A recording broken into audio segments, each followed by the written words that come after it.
వివాహం ఆలస్యం, నిరుద్యోగం, ఉద్యోగ సమస్యలు, ఆర్థిక సమస్యలు, నరదృష్టి, వ్యాపారాభివృద్ధి కొరకు ఈ ఆలయాన్ని సందర్శించండి. శనీశ్వర దేవాలయం road number 3, Dwarakanagar main road, Munuganur, Hayathnagar, Hyderabad, Telangana. Phone number 9393584460. Shanishwara అనుగ్రహ ఫల సిద్ధ్యార్థం ఆలయాన్ని సందర్శించి సకల దోషముల నుండి విముక్తి పొందగలరు.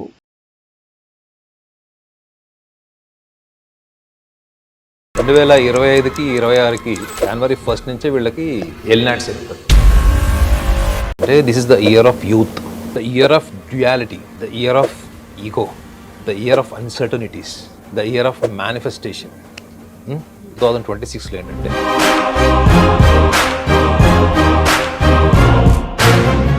నాగనాథ్ గారు, మరి ఇప్పుడు మనం వృషభ రాశి గురించి మాట్లాడుకుందామండి. వాళ్ళు ఎప్పుడు మూడీగా ఉంటారు, చాలా టైం టేకింగ్ తీసుకుంటూ ఉంటారు, మొండిగా ఉంటారు, ఎవరి మాట వినరు, ఇట్లాంటివి వింటూ ఉంటాం కదా. 2025లో వాళ్ళకి ఇప్పుడు 2026లో ఏమైనా చేంజెస్ ఉంటాయా? వాళ్ళ లైఫ్లో ఏమైనా డిఫరెన్సెస్ ఉంటాయా? ఈ 2026లో అన్నా వాళ్ళ స్వభావంలో ఏమైనా మార్పు వస్తుందా? అంటే యాక్టివ్గా వాళ్ళ పనులు వాళ్ళు చేసుకోవడము, సమాజం గుర్తించే మంచి పనులు చేయడము, ఇట్లాంటివి ఏమైనా జరిగే అవకాశం ఉంటుందంటారా? వాళ్ళ గురించి చెప్పండి. చిట్టి ప్రేక్షకులందరూ కూడా నమస్కారం. రషిణి గారు, వాళ్ళు మూడీగా, పోస్ట్ పోన్మెంట్, ప్రొక్రాస్టినేషన్, డిలే, ఇవన్నీ ఎందుకుంటాయి చెప్పండి.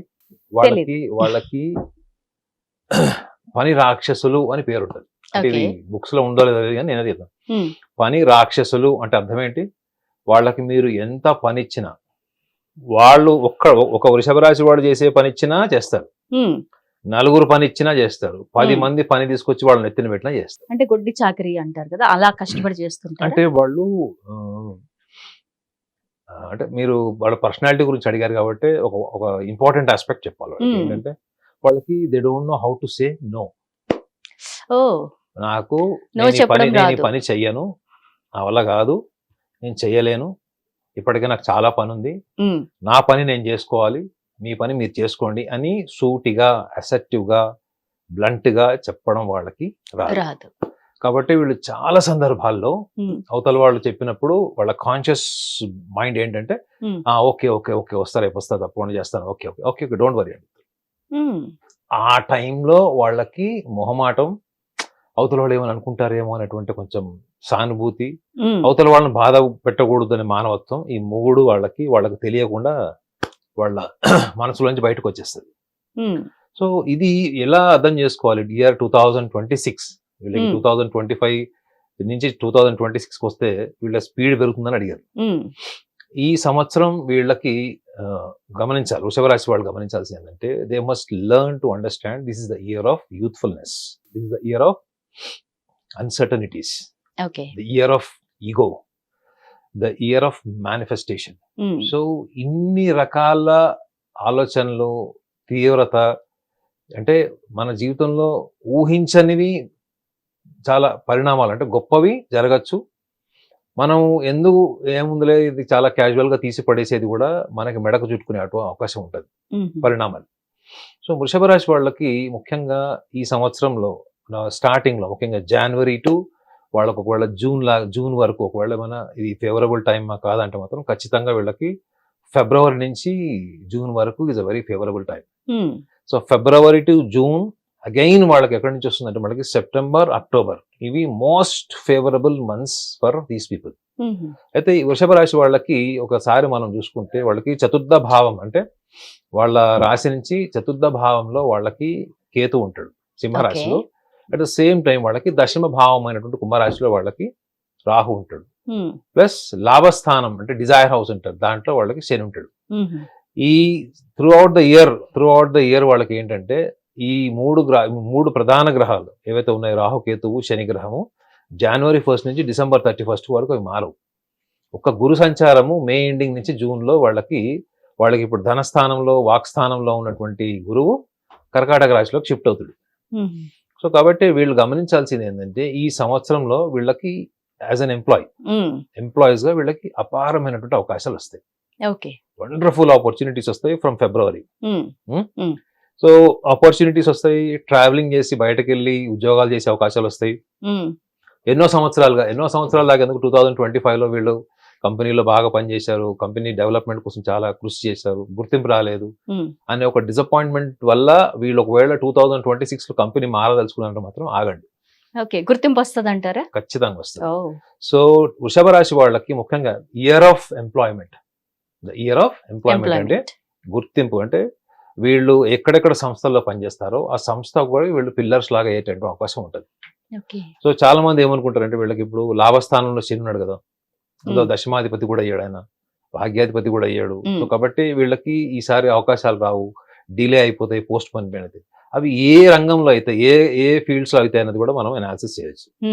ముఖ్యంగా వీళ్ళు ఫ్యామిలీ మ్యాటర్స్ లో, ముఖ్యంగా అన్నదమ్ములు, అక్క చెల్లెళ్ళు, siblings, family matters, especially the parents and relatives, వీళ్ళ దగ్గర వీళ్ళు ఫైనాన్సెస్ ఒకవేళ తీసుకోవడం కానీ చేస్తే అది ఖచ్చితంగా వాళ్ళకి ఈగో ప్రాబ్లమ్స్ వెళ్తుంది. ది ఇయర్ ఆఫ్ ఈగో అని కూడా చెప్పా కదా మీకు. అంటే అప్పటి వరకు మంచిగా బంధువులు, చుట్టాలు, ఫంక్షన్స్ కి రావడం, గెట్ టుగెదర్స్, ఇవన్నీ ఒక ఇంటిమేట్ రిలేషన్ ఉంటుంది చూడండి, అవి దెబ్బతినే ఛాన్స్ ఉంటుంది. సో దానికి సొల్యూషన్ ఏంటి వీళ్ళకి? సొల్యూషన్ ఏంటంటే మీరు సాధ్యమైనంత వరకు ఒకవేళ అప్పు తీసుకోకపోతే తీసుకోవద్దు. ఒకవేళ తీసుకున్నారు అంటే మాత్రం మీరు మెల్లమెల్లగా క్లియర్ చేయండి. ఎందుకంటే వృషభ రాశి వాళ్ళకి ఎక్కువ సోషలైజేషన్ ఇష్టం ఉండదు. సామాజిక గుర్తింపు ఇటువంటి వాటికి సంబంధించిన విషయాల్లో వీళ్ళకి ఏం ఆర్భాటం ఏమి ఉండదు. సమాజం అంటే కేవలం వాళ్ళకి ఒక పర్పస్ అంతే. నేను చాలా సూటిగా చెప్పాలంటే వృషభ రాశి వాళ్ళకి సొసైటీ అంటే ఒక పర్పస్ అంతే. మనం వెళ్ళామా, పని చేసుకున్నామా, వచ్చామా, అంతవరకు. ఉద్యోగమైనా అంతే, వ్యాపారమైనా అంతే. వాళ్ళకి మెయిన్ ప్రయారిటీ ఇచ్చే దీనికి ఫ్యామిలీ అండ్ ఫైనాన్సెస్. సో వీళ్ళల్లో డిఫాల్ట్ మేడం, వీళ్ళకి డిఫాల్ట్ ఏంటంటే చిన్నప్పటి నుంచి కూడా డబ్బు సంపాదించాలి అనేటువంటి ప్యాషన్ విపరీతంగా ఉంటుంది. అందుకే చూడండి అన్ని రాశులలో ఎక్కువగా ఆర్థిక విషయాల్లో అదృష్టమైనటువంటి రాశి అంటే ఇదే చెప్తారు. ఎందుకు చెప్తారంటే వీళ్ళ నరాల్లో సంకల్పం ఉంటుంది ఏంటంటే మనం డబ్బు సంపాదించాలి, ఉన్నతమైన స్థాయికి వెళ్ళాలి. డబ్బు సంపాదించడం వరకు వీళ్ళకి ఫైన్, కానీ వీళ్ళ డబ్బు సంపాదనలో మళ్ళీ ఒక సైకలాజికల్ వ్యూని తీసుకొస్తారు. ఏంటంటే మనం టాప్ ఉండాలి, మనం 10 మందికి డబ్బులు ఇవ్వాలి, సహాయం చేయాలి, మన కింద 10 మంది ఉండాలి. ఆ సెకండ్ డిక్టోరియల్ స్టేజ్కి వెళ్తారు చూడండి, అక్కడే వీళ్ళు దెబ్బతింటారు. అదే వీళ్ళకి ఈ సంవత్సరంలో వాళ్ళకి చేదు అనుభవం అవుతుంది. అంటే ఫ్యామిలీ మెంబర్స్ నుంచి వీళ్ళకి రిజెక్షన్ రావడం స్టార్ట్ అవుతుంది. ఎస్పెషల్లీ పేరెంట్స్ తో ఆల్రెడీ గొడవలు ఉండి ప్రాపర్టీ విషయాలు ఏమైనా డిస్ప్యూట్స్ ఉంటే మాత్రం ఈ సంవత్సరంలో దాన్ని మీరు పెంచకండి. ఆల్రెడీ కోర్టు కచేరీలు ఉన్నాయి, ఇవన్నీ నడుస్తున్నాయి, ప్రాపర్టీ డిస్క్రిమినేషన్, ఈగోస్ నడుస్తున్నాయి అంటే మాత్రం మీరు వెయిట్ చేయండి. అంటే మీరు కొంచెం వెయిట్ చేయాలి. ఎప్పటి వరకు వెయిట్ చేయాలి వీళ్ళు? జూన్ తర్వాత వచ్చేటువంటి పీరియడ్ వీళ్ళకి టఫ్ ఉంటుంది madam. So February to June వీళ్ళకి మంచి పీరియడ్ ఇది. ఒకవేళ కోర్టు ద్వారా కానీ లీగల్ గా వీళ్ళకి ఏమైనా జస్టిఫికేషన్ జరిగేది ఉంటే కూడా it is a good time. అయితే వీళ్ళకి వృషభ రాశి వాళ్ళకి ఈ సంవత్సరంలో ఆర్థికంగా వీళ్ళు డెవలప్ అవ్వడానికి వచ్చేటువంటి అవకాశాలన్నింటినీ కూడా వీళ్ళు సద్వినియోగం చేసుకునే క్రమంలో ఒక చిన్న మిస్టేక్ చేయకూడదు. వీళ్ళు సంపాదన, వీళ్ళ సోర్స్ ఆఫ్ ఇన్కమ్, వీళ్ళ ముఖ్యంగా యాజ్ అ బిజినెస్ పర్సనాలిటీ, ఇది బిజినెస్ వ్యాపారం చేసే వాళ్ళకి ఇది. వీళ్ళకి కంపారిజన్స్, వేరే వాళ్ళతో పోల్చుకోవడం ద్వారా వీళ్ళు వాళ్ళకన్నా ఎక్కువ సంపాదించాలి అనే ఇన్స్పిరేషనల్ థాట్ మంచిదే. కానీ వీళ్ళు వేరే వాళ్ళతోనే కంపేర్ చేసుకున్నప్పుడు వీళ్ళకి తెలియకుండానే ఒక చిన్న పిల్లల మనస్తత్వం ఏమొస్తుంది అంటే వాళ్ళకన్నా ఎక్కువ సాధించాలి అనేటువంటి ఒక మొండితనం వచ్చేస్తుంది. అంటే they will become stubborn. So ఈ సంవత్సరంలో వాళ్ళు ఏం చేయాలి? What they have to leave the stubbornness. మీరు అన్న చూడండి, మొండిగా అన్న చూడండి, ఆ మొండితనం ఎక్కడి నుంచి వస్తుంది వీళ్ళకి అంటే, ఒకటి ఎదుటి వాళ్ళతో పోల్చుకున్నప్పుడు వాళ్ళని వాళ్ళు తక్కువ అనుకున్నప్పుడు అదే వాళ్ళకి మొండితనం కింద మారి అదే మొండి ఆశయం కింద మారుతుంది. అదొకటి. రెండోసారి ఎప్పుడు వీళ్ళు మొండిగా అవుతారంటే వీళ్ళని ఎవరన్నా తప్పులు లెక్క పెట్టినా, విమర్శించినా, తక్కువ చేసినా వీళ్ళు చాలా మొండిగా తయారైపోతారు. సో ముఖ్యంగా వీళ్ళు గమనించాల్సింది, వీళ్ళని ఎవరైనా మిస్టేక్ చేసినప్పుడు ఎందుకు వీళ్ళు స్టబన్ అయిపోతారు, ఎందుకు డిఫెన్సివ్ మెకానిజం అంటే వీళ్ళ ఆలోచనలు, అభిప్రాయాలు, వీళ్ళ సిద్ధాంతాలు ఉంటాయి కదా మేడం, ఇది వీటిని వీళ్ళు ఎప్పుడు కూడా ప్రశ్నించే సమాజంలోకి తీసుకెళ్ళాలి. కుటుంబ సభ్యులు కావచ్చు, బెస్ట్ ఫ్రెండ్స్ కావచ్చు, ఇంకెవరైనా కావచ్చు, మీ ఒపీనియన్స్ ని మీరు క్రాస్ చెక్ చేసుకునే సమాజంలోకి ఎంటర్ అయినప్పుడు మీ ఒపీనియన్స్ ని మీరు మార్చుకొని రిఫార్మ్ చేసుకునే అవకాశం ఉంటుందా లేదా చెప్పండి? అవునా కదా? వీళ్ళు ఏం చేస్తారు? చెయ్యరు. వాళ్ళే దాన్ని కర్త కర్మ క్రియలాగా అన్ని వీళ్ళు దాన్ని మాడిఫై చేసి దాన్ని రకరకాలుగా మార్పులు చేసి బయట ప్రపంచానికి తెలియకుండా ఒక ఇంట్రోవర్ట్ పర్సనాలిటీ లాగా మిగిలిపోతారు వీళ్ళు. అదే విషయంలో చూడండి, వీళ్ళు ఎవరితోనైనా ఓపెన్ గా మాట్లాడి డిస్కస్ చేసుకొని ఒక బెటర్ డెసిషన్ తీసుకుంటే వాళ్ళ ఎక్స్పెక్టేషన్ కన్నా ఎక్కువ రిజల్ట్ వస్తుంది. ఎక్కువ సక్సెస్ అవుతారు, ఎక్కువ ఐడెంటిటీ వస్తుంది, ఎక్కువ పాపులారిటీ వస్తుంది. ఓకే. కానీ వీళ్ళు అది చెయ్యరు. వాళ్ళలో So, వాళ్ళే మదన వాళ్ళే ఐడియా క్రియేట్ చేసుకుంటారు, వాళ్ళు దాన్ని ఎగ్జిక్యూట్ చేస్తారు, ఆ ఫెయిల్యూర్ మేనేజ్మెంట్ వాళ్ళే చేసుకుంటారు. సో అవుట్ సోర్సింగ్, బయట ఎక్స్టర్నల్ ఫ్యాక్టర్స్ ని వీళ్ళు తీసుకోరు. సో ఈ ఇయర్ వీళ్ళకి ఏం సలహా, వీళ్ళ ఇయర్ కి ఏం చెప్తుంది అంటే, first of all they should learn to say no. Okay. అనవసరమైన సలహాలు, అనవసరమైనటువంటి సహాయ సహకారాలు, అనవసరమైనటువంటి గుర్తింపుకి ఫస్ట్ మీరు నో చెప్పండి. రెండవది ఏంటి, మీరు ఎంత కాదనుకున్నా కానీ ఈ సంవత్సరంలో మీకు మోర్ దాన్ 6 to 7 months వీళ్ళకి మోస్ట్ ఫేవరబుల్ డ్యూరేషన్, ఆల్రెడీ చెప్పాను. సూపర్. సో వీళ్ళు దేనికి భయపడుతున్నారు అనుకుంటే, they should be very fearless, they should be fearless, they should be selfish. ఈ ట్యాగ్ లైన్ వీళ్ళకి సెట్ అవుతుంది. ఎందుకంటే వీళ్ళు భయపడ్డారా ఈ సంవత్సరంలో మంచి మంచి అవకాశాల మీద వీళ్ళు పట్టు సాధించడంలో వీళ్ళు పట్టు కోల్పోతారు. రెండోది ఏంటి, బీయింగ్ సెల్ఫిష్. సో ఈ సెల్ఫిష్నెస్ అన్నది కూడా వీళ్ళు డెవలప్ చేసుకుంటే, సో వీళ్ళకి ఇదే సంవత్సరం ప్రతికూలంగా ఉన్నటువంటిది చెప్పదండి మీకు, జూన్ నుంచి వాళ్ళకి జూలై ఆగస్ట్ ఈ 2 months లో కూడా వీళ్ళు అండర్ ఎస్టిమేట్ చేయకూడదు. వీళ్ళకి విపరీతమైన ధన నష్టం వచ్చేటువంటి ఛాన్స్ ఉంటుంది. So they have to be fearless and they have to be selfish during this time. ఈ సెల్ఫిష్నెస్ అనేది ఏ అంశంలో, ఏ విషయాలు ఉండాలంటారు? యాక్చువల్లీ మామూలుగానే మనం వృషభ రాశి వాళ్ళు మొండిగా వ్యవహరిస్తారు అంటే ఫియర్లెస్ గానే ఉంటారు వాళ్ళు అని అనుకుంటుంటాము. మరి ఈ సెల్ఫిష్నెస్ అనేది ఏ విషయంలో ఉంటే బాగుంటుంది అంటారు? హర్షిని గారు, ఒక్క స్టేట్మెంట్ మీరు మార్చుకోండి. వృషభ రాశి వాళ్ళు ఫియర్లెస్ అన్నారు, నో కాదా? మోస్ట్ ఫియర్ఫుల్ పీపుల్ వాళ్ళే. మొండిగా ఉండడం వేరు, ఆవేశం వచ్చినప్పుడు అరవడం వేరు, ఎదురుదాడికి తిరగడం వేరు. ఓకే. కానీ కరేజ్, ఇప్పుడు చూడండి, ఒక వృషభ రాశి వాళ్ళకు చిన్న సలహా ఇస్తాను. ఒక పెద్ద సముద్రాన్ని వీళ్ళు వాళ్ళ సొంత టెక్నాలజీతో దాన్ని పెట్రోల్ లాగా తయారు చేస్తారు. తయారు చేసి ఒక ప్రాజెక్ట్ చేస్తారు. ఇంకా అది మార్కెట్ లోకి వచ్చి ఎగ్జిక్యూట్ అయిపోతుంది అనమాట. వీళ్ళు ఫైల్ మీద సంతకం పెడితే ఆ సంతకం బెటర్. అదే చెప్పారు, అదే ఎందుకు బెటర్, ఎందుకు బెటర్? అంత కష్టపడి అంత ప్రాజెక్ట్ మీరు చెప్పండి, జర్నలిస్ట్ చెప్పండి. అంతా రెడీ చేశారు, అంతా రెడీ చేసి టేబుల్ మీద పెట్టి సంతకం పెడితే అయిపోతుంది. నెక్స్ట్ డే నుంచి సముద్రంలో నీళ్ళన్నీ పెట్రోల్ కింద వాడేస్తారు, ఉంటారు వాళ్ళు. ఎందుకు బెటర్? కానీ లాస్ట్ మినిట్ లో సంతకం పెట్టరా? అది hesitation, the fear of being criticised. వీళ్ళు భయపడేది దేనికంటే, నన్ను విమర్శిస్తారు, వీళ్ళు విమర్శలని ఎదుర్కోలేరు madam. Okay, what my point? yes exactly. వాళ్ళు కష్టపడి పని చేస్తారు, పక్క వాళ్ళ పని కూడా చేస్తారు, ఎవరైనా చెప్తే నో అనరు, నిజాయితీగా ఉంటారు, అంతా చేస్తున్నారు, కానీ వాళ్ళని వాళ్ళు ప్రమోట్ చేస్తారు. విమర్శలు ఎవరైనా చెప్తే తీసుకోలేరు, విమర్శ తీసుకోరు, భయపడతారు విమర్శకి. పోనీ విమర్శించడం కూడా వీళ్ళు తప్పు పట్టడం అట్లా చేయరు, కానీ ఆ విమర్శని హ్యాండిల్ చేయడం అంటే వీళ్ళు ఒక ఊహా ప్రపంచంలో ఉంటారు మేడం, బయట ప్రపంచంతో కలవరు. అందుకే చూడండి, వీళ్ళకి ఎక్కువగా స్నేహితులు ఉండరు. ఆ స్కూల్ నుంచి ఉన్న ఫ్రెండ్సే 60 ఏళ్ళ వరకు వాళ్ళే ఉంటారు, వాళ్ళే తిట్టుకుంటుంటారు, వాళ్ళే అలుగుతారు, వాళ్ళే గిఫ్ట్లు ఇచ్చుకుంటారు, వాళ్ళే ఫంక్షన్కి వస్తారు తప్ప. నిజమా సార్? చూడండి, వృషభ రాశి వాడికి నరకం ఏంటి తెలుసా అండి? ఒక కొత్త ప్లేస్ కి తీసుకెళ్లి గ్రూప్ లో వదిలేసి మాట్లాడమంటే అంతకంటే పెద్ద నరకం ఉండదు. వాళ్ళని స్టేజ్ మీద ఎక్కి మాట్లాడమనండి, నరకం ఉండదు. అదే మీరు స్టేజ్ మీదకి ఎక్కి ఆల్రెడీ ఒక పుస్తకంలో ఉన్నది చెప్పమనండి, ఒక శ్లోకము, తాత్పర్యమో, లేకపోతే ఇంకేదైనా వాళ్ళు స్క్రిప్టెడ్ అంటే లిటరేచర్ రిలేటెడ్ అంటే వాళ్ళు చెప్తారు. కానీ మీరు 10 మందిలోకి వెళ్ళి మిమ్మల్ని మీరు అడ్రస్ చేసుకోవాలి, మిమ్మల్ని మీరు ఎగ్జిక్యూట్ చేసుకోవాలంటే మాత్రం ఇక వాళ్ళకి అంతకంటే పెద్ద నరకం ఇంకోటి ఉండదు, కావాలంటే అక్కడ వెళ్ళిపోతారు. సో వీళ్ళు భయపడతారు మేడం ఎక్కువగా. The fear of being rejected, the fear of insult, the fear of demotivation, ఇది వీళ్ళు నేర్చుకోవాలి madam. They should learn to be fearless. And second point ఏంటి, వీళ్ళకి దే షుడ్ బి సెల్ఫిష్. అంటే వీళ్ళకి వృషభ రాశి వాళ్ళకి కొంత స్వార్థము ఇవన్నీ ఉంటాయని ఉంటది అనమాట. సో వీళ్ళు దేనికి భయపడతారో చెప్పాను కదా, ఆ fear of failure, the fear of demoralisation, fear of criticism or fear of being neglected. So వీటిని వీళ్ళు ఈ 2026 లో పక్కన పెట్టి, వీళ్ళు నార్మల్ గానే పని రాక్షసులు అని చెప్పా కదా, వీళ్ళు ఒక పని ఇస్తే చాలు, వీళ్ళు ఆ పనిలో ఎంత ఇన్వాల్వ్ అయిపోతారంటే, జనరల్ గా టీమ్ సపోర్ట్ తో అందరు బాగా చేస్తారు, అవునా? వీళ్ళు ఒక్కళ్ళుగా ఉన్నప్పుడు 10 మంది చేసే పని వీళ్ళు ఒక్కళ్ళు చేసేస్తారు.